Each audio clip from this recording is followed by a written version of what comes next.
¿Qué les parece si me pudieran acompañar al Evangelio según Marcos? Vamos a leer el capítulo 10, los versículos del 32 al 45. Marcos 10, del 32 al 45.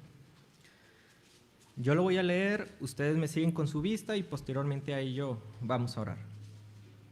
Dice la palabra del Señor: Iban por el camino subiendo a Jerusalén, y Jesús iba adelante. Y ellos se asombraron y le seguían con miedo. Entonces, volviendo a tomar a los 12 aparte, les comenzó a decir las cosas que le habrían de acontecer. He aquí subimos a Jerusalén, y el Hijo del Hombre será entregado a los principales sacerdotes y a los escribas, y le condenarán a muerte y le entregarán a los gentiles. Y le escarnecerán, le azotarán y escupirán en él y le matarán, mas el tercer día resucitará. Entonces Jacobo y Juan, hijos de Zebedeo, se le acercaron diciendo: Maestro, querríamos que nos hagas lo que pidiéremos. Él les dijo: ¿qué queréis que os haga? Ellos le dijeron: concédenos que en tu gloria nos sentemos el uno a tu derecha y el otro a tu izquierda. Entonces Jesús les dijo: no sabéis lo que pedís. ¿Podéis beber del vaso que yo bebo o ser bautizados con el bautismo con que yo soy bautizado? Ellos dijeron: podemos. Jesús les dijo: a la verdad, del vaso que yo bebo beberéis, y con el bautismo con que yo soy bautizado seréis bautizados. Pero el sentaros a mi derecha y a mi izquierda no es mío darlo, sino aquellos para quienes está preparado. Cuando lo oyeron los 10, comenzaron a enojarse contra Jacobo y contra Juan. Mas Jesús, llamándoles, les dijo: sabéis que los que son tenidos por gobernantes de las naciones se enseñorean de ellas, y sus grandes ejercen sobre ellas potestad. Pero no será así entre vosotros, sino que el que quiera hacerse grande entre vosotros será vuestro servidor. Y el que de vosotros quiera ser el primero será siervo de todos.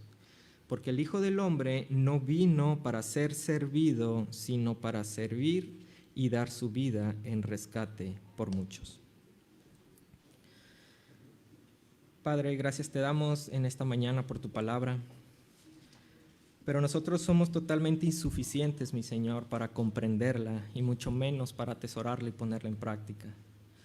Así que, mi Dios, te pedimos de tu intervención para que tu Espíritu Santo no solo hable a nuestros oídos, sino que también renueve nuestro entendimiento, que su palabra pueda ir a nuestro corazón y que lo podamos poner por práctica. Mi Señor, solicitamos de tu intervención. En el nombre de Jesús, amén. Y bueno, probablemente ya han escuchado acerca de la criogenia. La criogenia es un proceso muy costoso que consiste en inducir a un cuerpo a temperaturas muy bajas con el fin de poder detener su envejecimiento y así poder evitar la muerte. Muchas de estas personas que se someten a este procedimiento es con la finalidad de que puedan detener su envejecimiento, alguna enfermedad, y lo que ellos quieren es que con el tiempo puedan después resucitarlos, puedan acceder a una mejor vida y probablemente también a un mejor futuro con una ciencia mucho más avanzada. Por el contrario, nosotros tenemos a Jesús, que tuvo el valor de afrontar la decisión de morir. Y para muchos de nosotros pudiera ser como que fue una muerte bastante prematura. La verdad es que en realidad siempre estuvo planeada. En todo el Evangelio, según Marcos, Jesús predice su muerte en 3 ocasiones diferentes, en 3 capítulos distintos. Y él sabía que su muerte no era algo imprevisto que pudiera entorpecer su misión. De hecho, morir era el centro de su identidad. Sin embargo, para los discípulos era incomprensible que ellos pudieran ver la verdadera misión del Hijo de Dios y que ésta se tratara de sufrir y de morir. No concebían la idea de que hubiera un rey que perdiera ante sus adversarios y que además pudiera enseñar alguna clase rara de humildad en el liderazgo.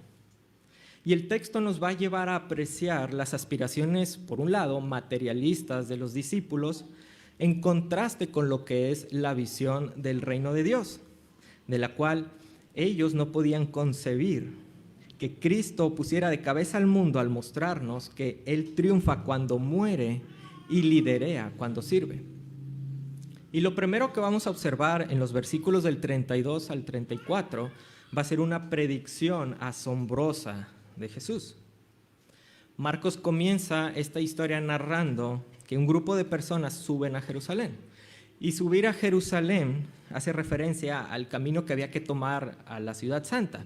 Jerusalén estaba edificada, construida aproximadamente a 700 metros sobre el nivel del mar. Por lo tanto, subir a esa ciudad literalmente era ir a cuesta. Y por la forma en como también el evangelista nos narra estos hechos, hay más personas que los acompañan, no solo van los discípulos.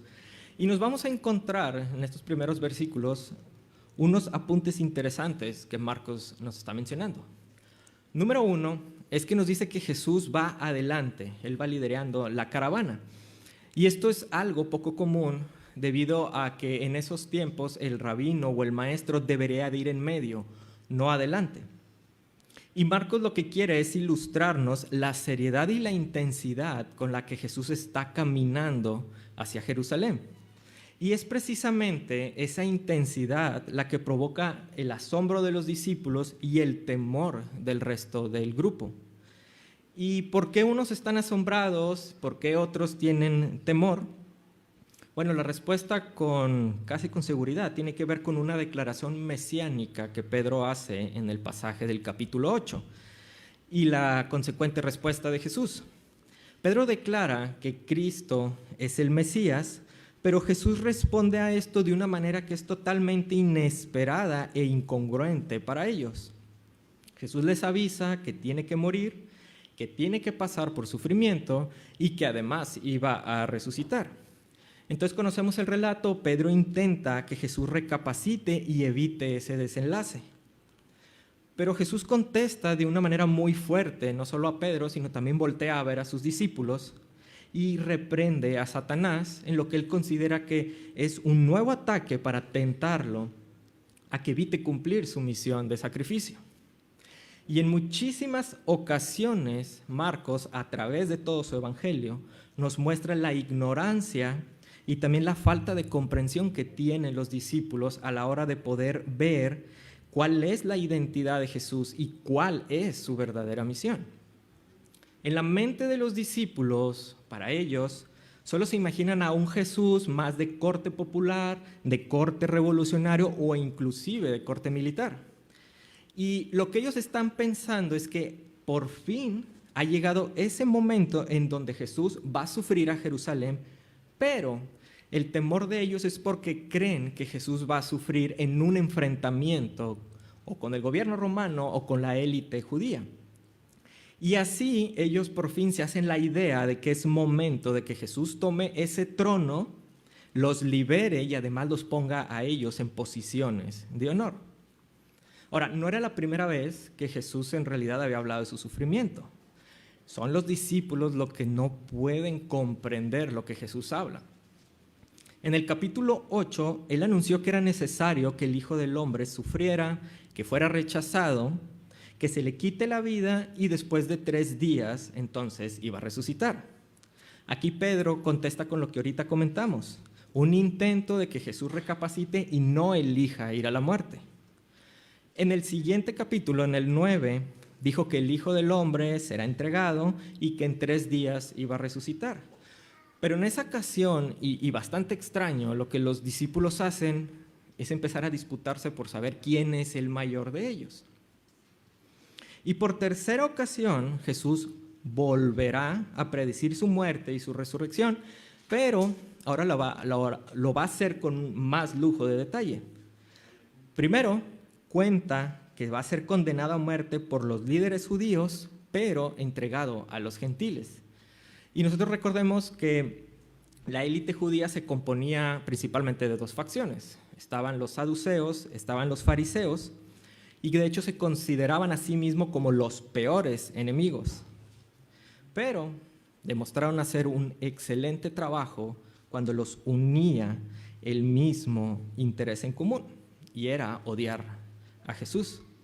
Entonces trabajan en conjunto, hacen una especie de juicio exprés, y de esa manera es como pueden dictar sentencia. Ahora, recordemos que ellos no podían decretar pena capital porque estaban bajo el Imperio Romano, pero eso les ayudaba a poder entregarlos a ellos y que ellos lo pudieran ejecutar.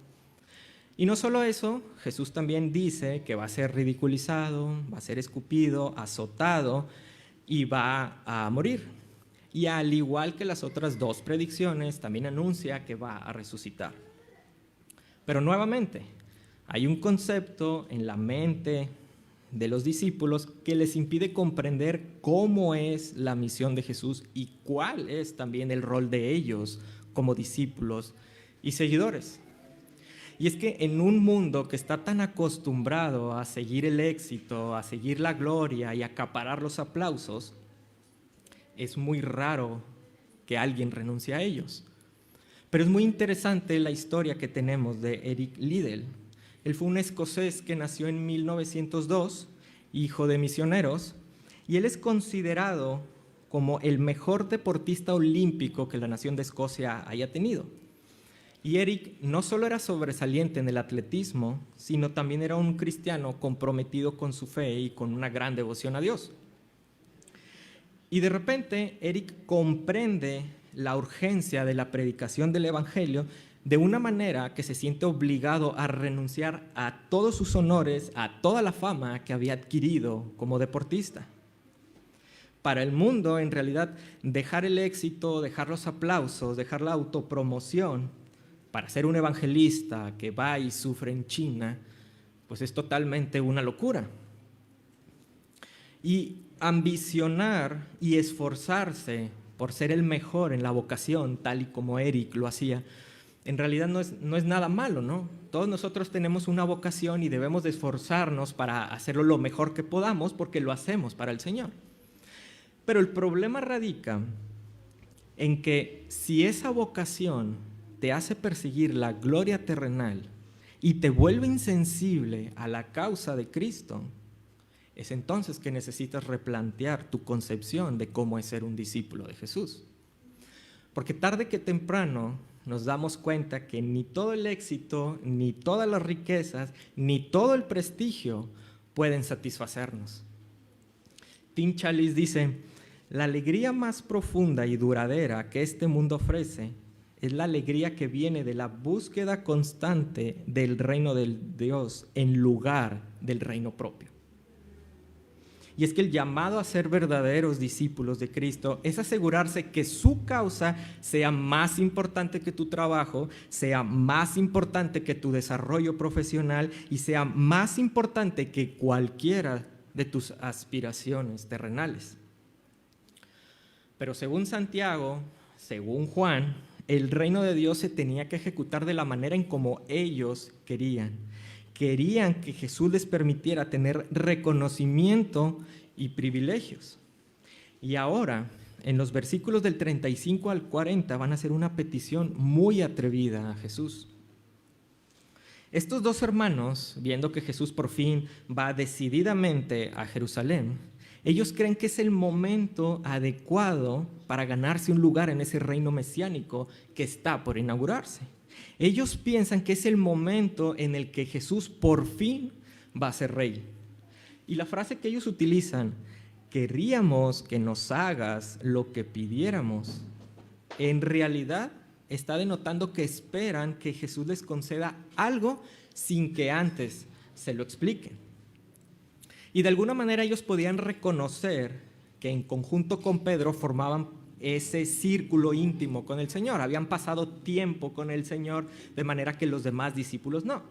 Entonces muy probablemente ellos pensaban que tenían carta blanca como para poder preguntarle algo al Señor, para poder pedirle y que Jesús les iba a decir que sí. Pero con mucha sabiduría Jesús les dice: ¿qué quieren que haga por ustedes? Y lo que Santiago y Juan desean es en realidad poderse sentarse uno a la derecha y uno a la izquierda del trono de Jesús. Y es que en la cultura del Medio Oriente había sitios de honor. Por ejemplo, Sentarse a la derecha de un jefe, de un patriarca o de un rey, es el mejor lugar que podían tener y estaban nada más considerados para un hijo, para un heredero o para el consejero en jefe. Ellos eran los que podían estar a la derecha de esa persona importante. Y el lado izquierdo también tenía su preponderancia menos que el derecho, pero seguía siendo el mejor lugar para sentarse después. Y en un trono, evidentemente, solo existen dos lugares, derecho o izquierdo, y Juan y Santiago están actuando de una manera tan egoísta que están olvidando inclusive a los 10 restantes. Los 10 restantes que también son discípulos de Jesús, que también son sus amigos. Y hasta cierto punto pudiéramos pensar que esta petición que tienen estos dos hermanos no es equivocada. Ellos creen que es el rey, el Mesías que tanto han estado esperando. Nosotros también creemos que un día va a instaurar un reino mesiánico aquí. El problema es que ellos no han entendido cómo es el papel del Mesías en ese momento. Prácticamente el apodo que Jesús les colocó, hijos del trueno, encaja a la perfección considerando lo arrebatado que es de sus personalidades. Entonces, en el versículo 38, Jesús les contesta: no sabéis lo que pedís. ¿Podéis beber del vaso que yo bebo o ser bautizados con el bautismo con que yo soy bautizado? Jesús les avisa de entrada que no tienen la mínima idea de lo que están pidiendo. De hecho, la pregunta, así como está formulada, en realidad es una pregunta retórica. No tiene la intención de que estos discípulos contesten en realidad. Jesús lo hace con una pequeña dosis de sarcasmo para que puedan darse cuenta que están en lo equivocado. Pero Juan y Santiago creen que es una pregunta real, creen estar muy seguros de poder hacer lo que Jesús les conteste. ¿Qué significa esta ilustración acerca del vaso, de la copa o del bautismo? A lo largo de la Biblia nosotros podemos ver diferentes ilustraciones de lo que es una copa o de lo que es el bautismo. Referente a la copa, nosotros podemos ver, por ejemplo, copas de bendición, como la que leemos en el Salmo 23, o bien copas de ira o de juicio divino, como las que se encuentran en Apocalipsis. La copa a la que Jesús se refiere es una copa de sufrimiento. Tiene que ver con el dolor que experimentará Él, pero también sus discípulos. Y el uso que hace Jesús acerca del bautismo puede ser un poquito más complicado debido a que cuando nosotros leemos bautismo, lo primero que se nos viene tal vez es el bautismo de Juan o el bautismo del Nuevo Testamento. Pero estas dos ilustraciones o estos dos ejemplos serían un poco inexactos para el contexto de este pasaje y podemos deducir con exactitud por medio de algunos salmos y también de un pasaje en Isaías que el bautismo al que Jesús se está refiriendo tiene que ver con el de un sufrimiento abrumador que es ilustrado como una cascada de agua que cubre, que inunda y que sofoca. Jesús está refiriendo a que hay un sufrimiento que es muy fuerte y que no solo Él soportará en Jerusalén, sino que también tendrán que pasar por ellos sus discípulos. Y regresando al versículo 39, Juan y Santiago consideran la pregunta de Jesús como válida y entonces dicen, sí, podemos. Y Jesús, sorprendentemente, después les da una mala noticia. Ya les confirmó que tienen que sufrir y ellos tal vez piensan que si acceden a esa pregunta de Jesús, entonces podrán traer lo que ellos necesitan, lo que ellos quieren, que es sentarse a su lado. Pero les dice Jesús que no está en las condiciones de concederle esos puestos de honor. Versículo 40 dice que no es la responsabilidad de Jesús otorgarlos. Pero el sentaros a mi derecha y a mi izquierda no es mío darlo, sino aquellos para quienes está preparado. Esta última frase, para quienes está preparado, apunta a que es Dios el único que tiene la potestad para poder asignarlos. Ahora, Jesús no está tratando de ocultar la respuesta o tal vez evadir la pregunta. Simplemente reconoce que hay áreas en que únicamente el Padre tiene esa autoridad. Y de hecho, la historia nos dice que efectivamente todos los apóstoles sufrieron por causa de Cristo y por el Evangelio. Y solo por mencionar algunos, tenemos a Santiago, que muere decapitado aproximadamente en el año 44 después de Cristo, a espada y por órdenes de Herodes Agripa I. Tenemos a Juan, que es exiliado a la isla de Patmos por decreto del emperador Domiciano, a Pedro y a Pablo, también decapitados bajo el mandato de Nerón, y a Tomás, que es atravesado por una lanza en la India. Pero la cosa no termina ahí. En realidad el sufrimiento no se detuvo con el último de los apóstoles, que es Juan. Es interesante también la historia de un pastor de la iglesia de Roma llamado Clemente. En el siglo I él fue condenado por el emperador Trajano para hacer trabajos forzados en una mina de mármol. Y lo sorprendente es que se dice que Clemente llega a esa mina y él sigue predicando, él sigue llevando el evangelio a las demás personas, y todos los días había nuevos que llegaban a ser cristianos. Y esta noticia pues no pasó desapercibida para el gobierno romano. Deciden ir por él y martirizarlo. Le colocan una pesada ancla en el cuello y lo tiran al mar. Y nuevamente, hermanos, esto no ha parado ahí. Esto solo es un ejemplo más de la larga lista acerca de los cristianos que han tenido que morir a causa de su fe. Es todavía, hasta el día de hoy, que hay cristianos que son perseguidos en donde el cristianismo no es tolerado. Y hermano, es posible que también no pase mucho tiempo para que eso también nos ocurra a nosotros.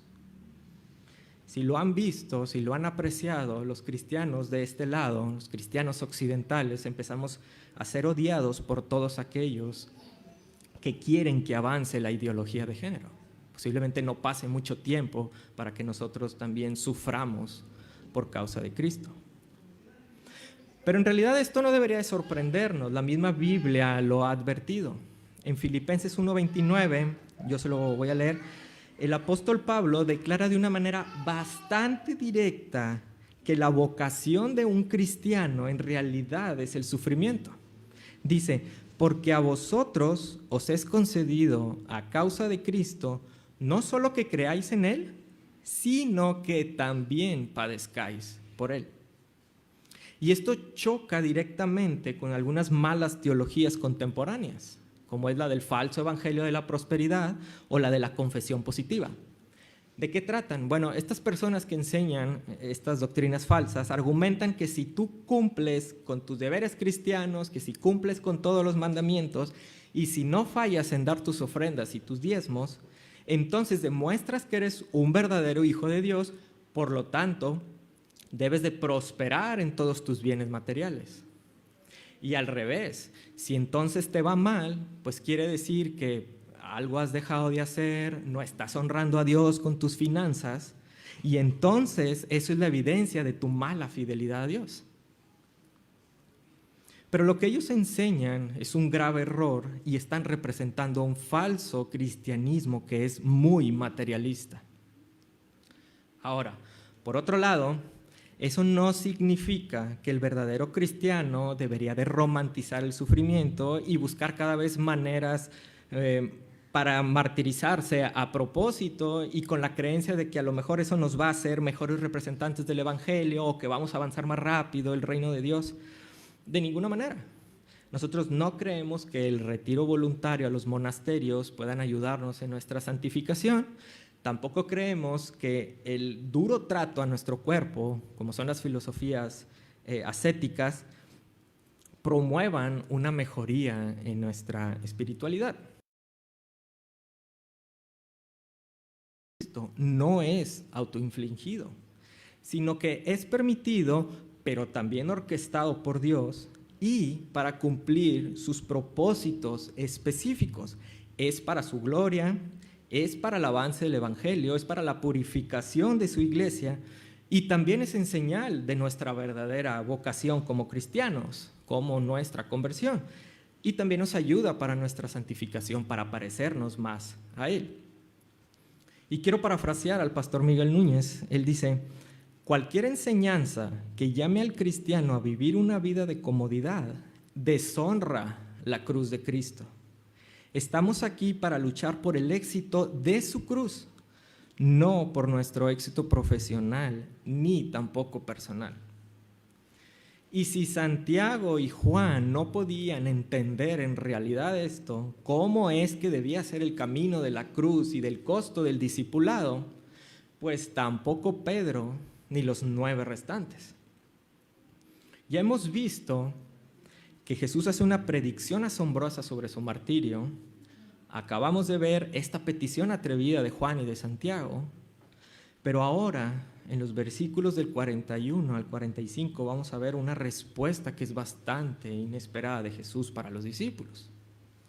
Y es que el plan de Santiago y de Juan no pasa desapercibido para el resto de los discípulos. De hecho, ellos responden con indignación, están muy molestos, están muy enojados, y tal vez nosotros podamos pensar, pues claro, ¿a quién se le ocurre pedirle a Jesús unos puestos de honor cuando está diciendo que va a morir?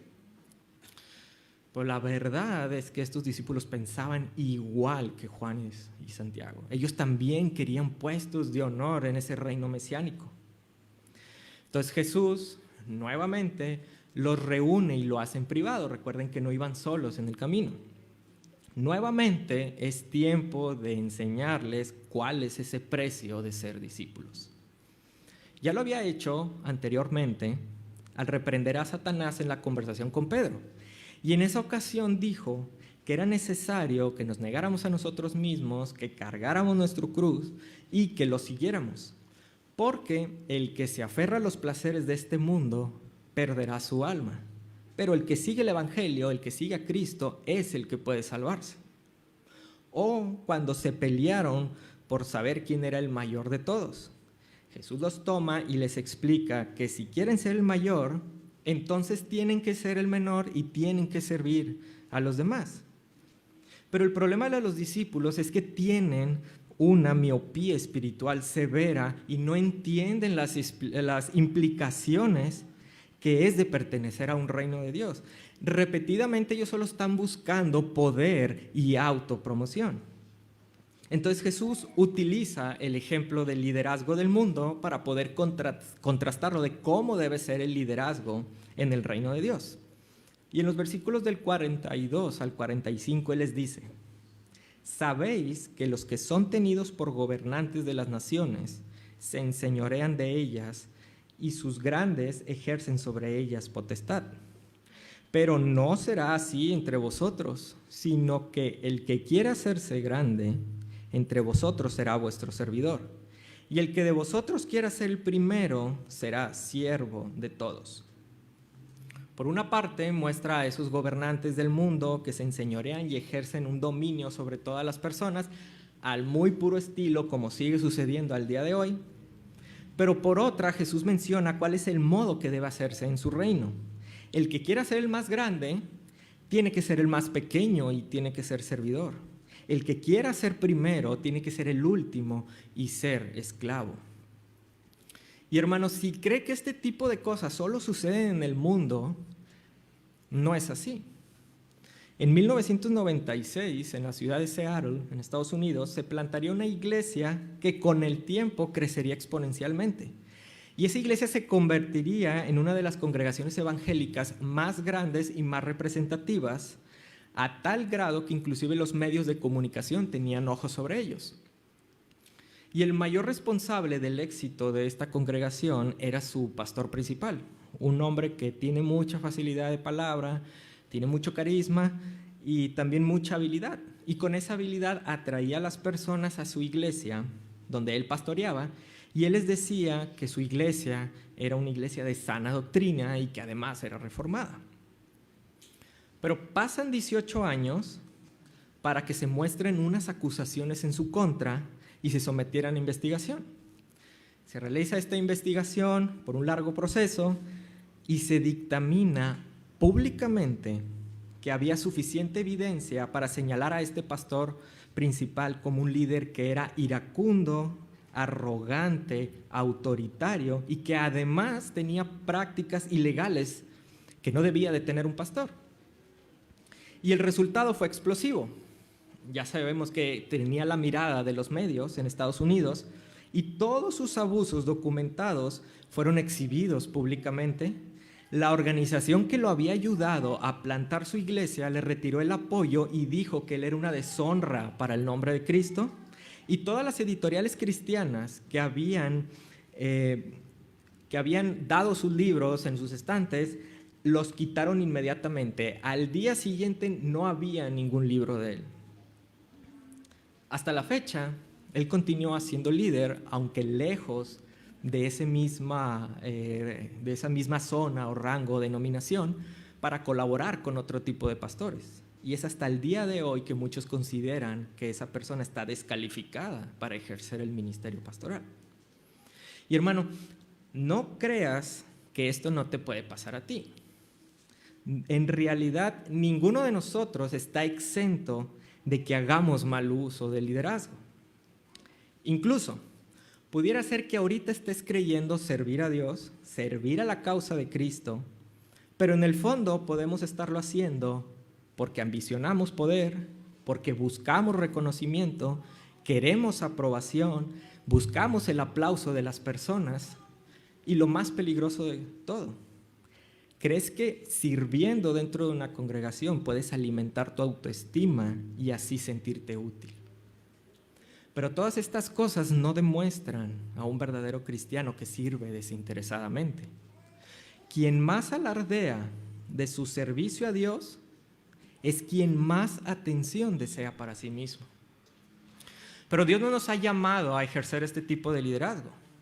Un liderazgo que busque influencia, que sea relevante y gane servidores, no es lo que Cristo quiere.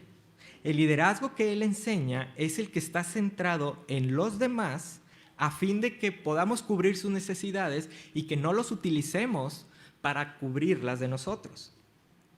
No es para controlarlos y que satisfagan nuestros deseos. Nos llama a un servicio humilde, sin buscar reflectores y sin ambicionar ninguna clase de posicionamiento. Y el mejor ejemplo de este servicio es Cristo, quien considera a los demás como más valiosos a sí mismo, a tal grado que, tomando forma de hombre, entregó su vida por nosotros.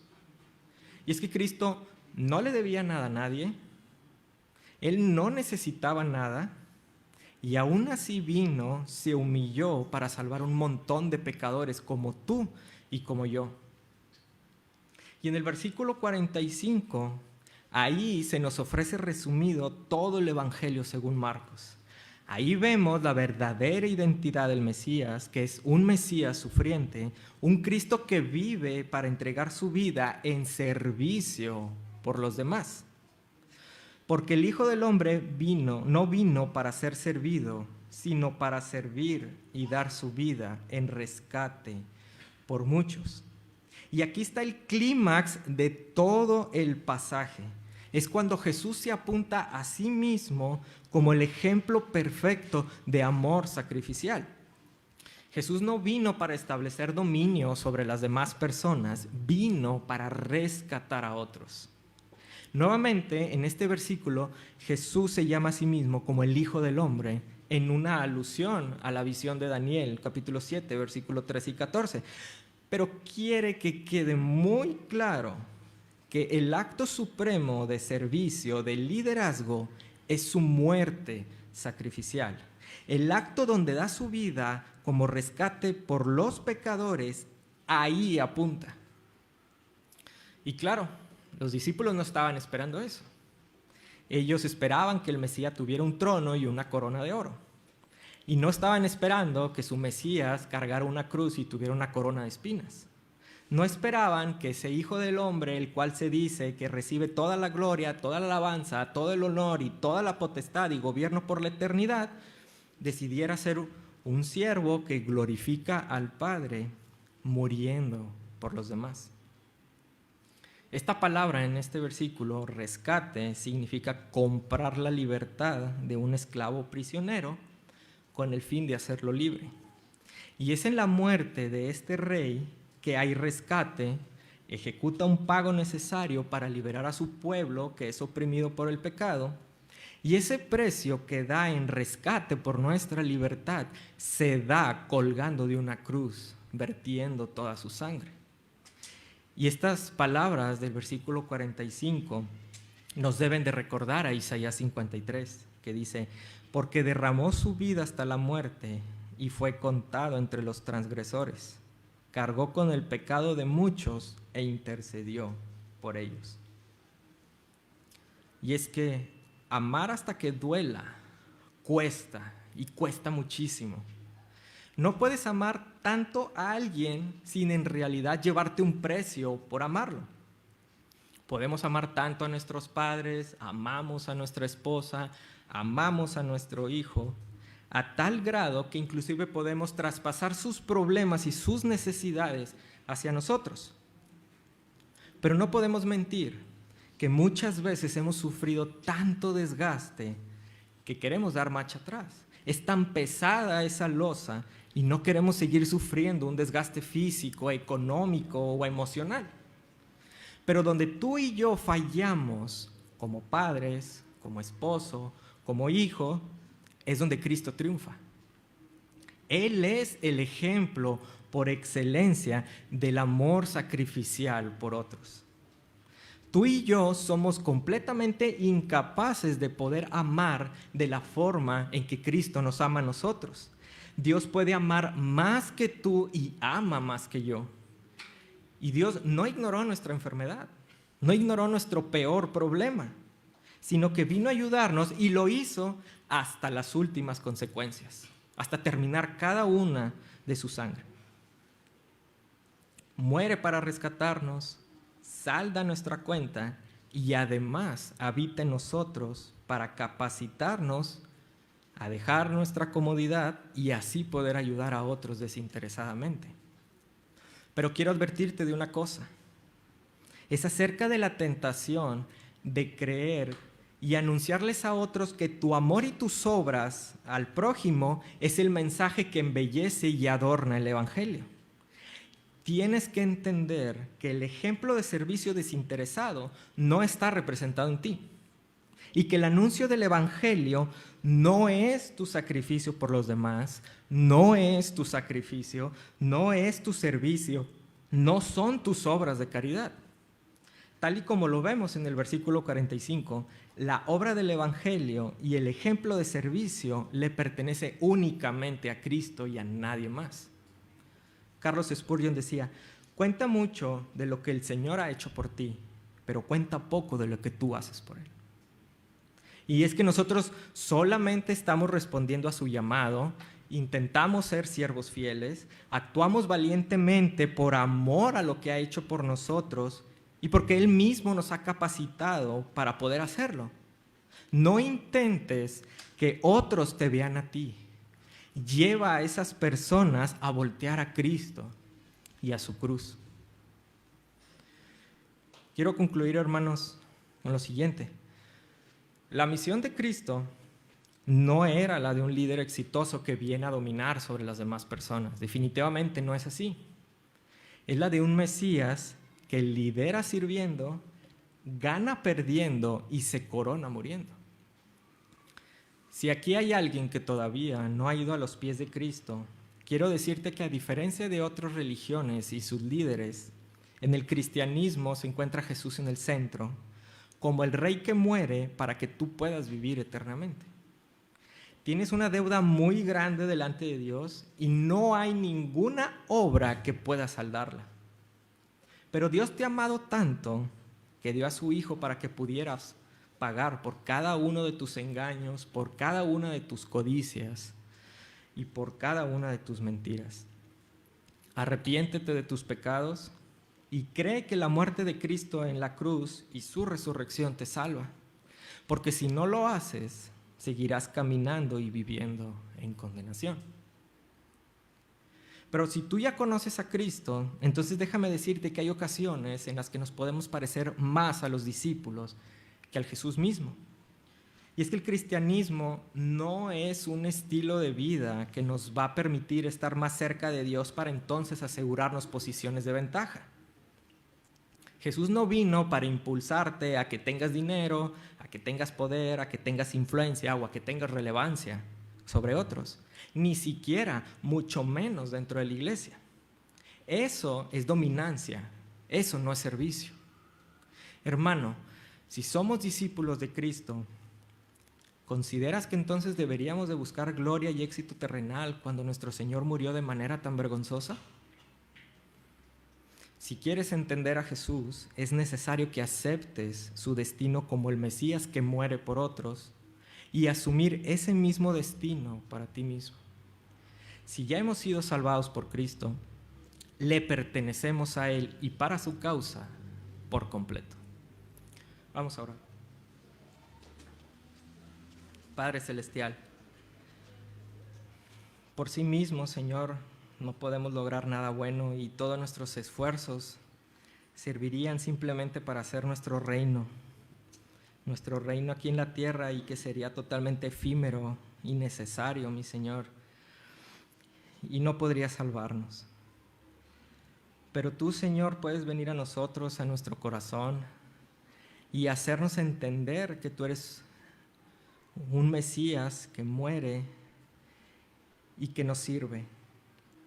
Te rogamos, Señor, que seas tú mismo quien venga a nuestros corazones y nos ayude a comprender el servicio desinteresado a los demás, sin perder de vista que tú eres ese ejemplo de servicio y de amor desinteresado, que es tu cruz, que es tu obra, tu vida, el mismo evangelio. Ayúdanos a poder llevar a los demás hacia ti, a que nuestras obras, a que nuestros esfuerzos, a que nuestro amor por el prójimo ayude no a apuntarnos hacia nosotros y lo que hacemos por ti, sino llevarlos hacia tu cruz, hacia el ejemplo máximo de vida, de la cual obtenemos vida eterna. Te lo rogamos, Señor, en el nombre de Jesús. Amén.